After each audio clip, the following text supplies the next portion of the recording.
அனைவருக்கும் வணக்கம். மற்றும் ஒரு விஜய் தினேஷ் வீலோக்கில் உங்கள் அனைவரும் சந்திப்பதில் மிக்க மகிழ்ச்சி. இப்போ நான் இருக்கிறது பார்த்தீங்கன்னா சுதந்திர சதக்கத்தில் ஏன் நிற்கிறது பார்த்தீங்கன்னா இலங்கையினுடைய 77வது சுதந்திர தினம் மிக விமர்சனையாக இந்த ஆண்டு கொண்டாடப்பட உள்ளது.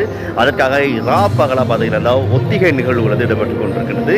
இந்த அரங்கம் மிக பிரமாண்டமாக மிக அழகாக இப்போ தயாராகி கொண்டிருக்கு.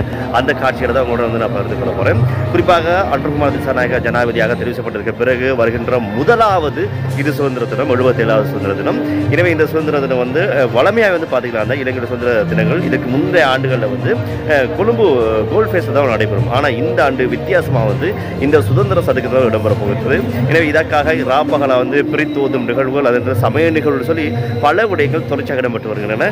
இது குறித்தான முழுமையான விடயங்களை இந்த காணொலியில் உங்களுக்கு காட்ட போகிறேன். எனவே நீங்கள் பார்த்தீங்கன்னா இந்த காணொலியை நான் பதிவு செய்வது இந்த தினம் 2ஆம் தேதி, நாளை தினம் 3ஆம் தேதி அதே மாதிரி ஒத்திகை நடைபெறும். இதை நீங்கள் பார்க்கணுமாக இருந்தால் 6 மணிக்கு பிறகு காலையில் பார்க்கலாம். அப்படி பார்க்கறதுக்கு முன்னாடி இங்கே இருக்கக்கூடிய இந்த மிக முக்கியமான ஆஃபீஸர்ஸுடைய இந்த பரிசோதனைக்கு பிறகு நீங்கள் இந்த மாதிரி ஒரு ஸ்டிக்கரை குத்தி கொண்டு உள்ளே போகலாம். இதை பார்த்தீங்கன்னா இங்கே பிரித்து நடைபெற போகின்றது. வெளியில் தான் இந்த குறிப்பாக ஜனாதிபதி கொடியேற்றத்துக்கு பிறகு இங்கே தான் நிகழ்வுகள் மிக சிறப்பாக நடைபெற போகின்றது.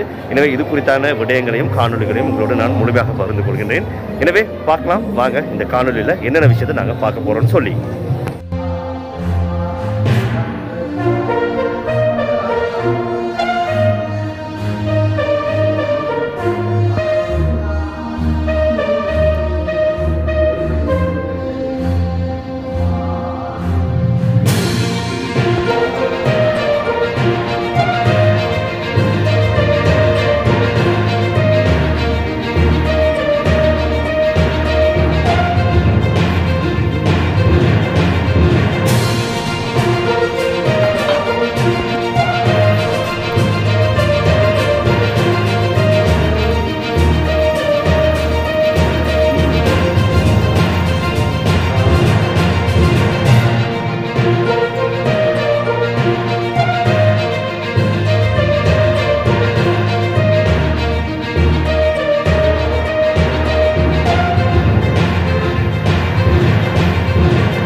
எனவே இந்த ஆண்டு சுதந்திர தின நிகழ்வானது பல வித்தியாசமான நிகழ்வுகள் மட்டும் அதுவும் இல்லாமல் பிரம்மாண்டமாக இருக்க போகுது அப்படின்னா எந்த விதமான மாற்று கருத்துமே கிடையாது.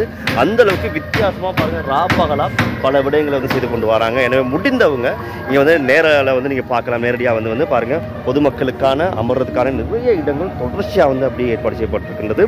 எனவே இந்த இடத்துலையும் பார்த்தீங்கன்னா நிறைய எல்சிடிலாம் போட்டு டிவிலாம் போட்டு உங்களுக்கு இந்த நடக்கிற விஷயங்களை வந்து நேரடியாக காட்டுறதுக்கும் தயாராக இருக்கிறாங்க. எனவே தயவு செய்து இந்த ஆண்டு வரக்கூடிய இந்த சுதந்திர தினம் நிறைய பேருக்கு ஒரு சுபீட்சமான ஒரு சுதந்திர தினமாக இலங்கையில் வந்து அமைய போகின்றது. ஏன்னா அந்த சுதந்திர தாகத்தை முதல் முறையாக மக்கள் வந்து அனுபவிக்க போகிறாங்க அப்படின்னு சொல்லிட்டு எனக்கு ஏதோ வந்து படுது.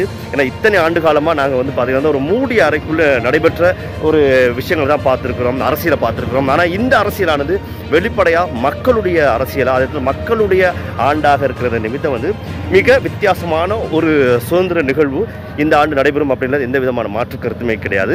எனவே பார்த்தீங்கன்னா தான் இன்றைய தினம் நடைபெறக்கூடிய இந்த ஒத்திகை நிகழ்வுகளையும் இந்த இடத்துல இருக்கக்கூடிய மிக முக்கியமான விடயங்களையும் உங்களோட பகிர்ந்து கொண்டிருக்கிறேன்.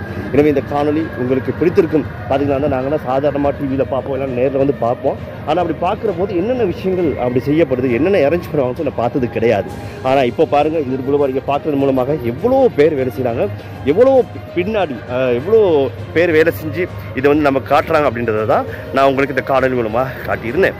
எனவே இந்த காணொலி நிறைய பேருக்கு பயனுள்ளதாக இருக்கும் என்ற நம்பிக்கையோடு இன்னும் ஒரு காணொலியில் சந்திக்கிறேன். அது வரைக்கும் நன்றி, வணக்கம்.